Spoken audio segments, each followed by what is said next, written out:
Hey, how is it going on, guys? Today on this video, I will show you how we can install Google Chrome on Windows PC. If you have just installed Windows on your PC and looking for the alternative of Edge browser, then this video will guide you for that. Okay, let's get started. First of all, open Edge browser. Now go to google.com/chrome.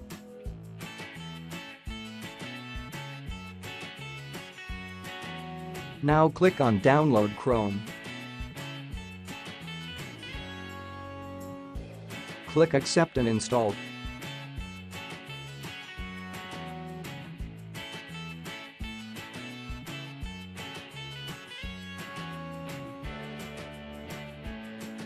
Click on Run.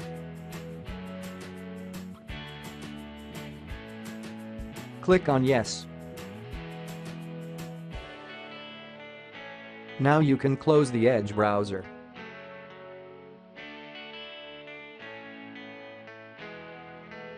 Wait for Google Chrome to be downloaded.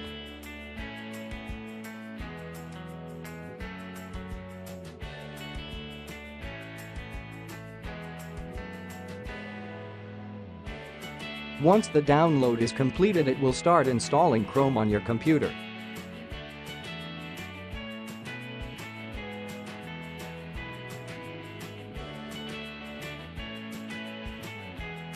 We are done now. We have now Google Chrome installed on our computer. I hope you liked this video. Please don't forget to like this video and subscribe our channel.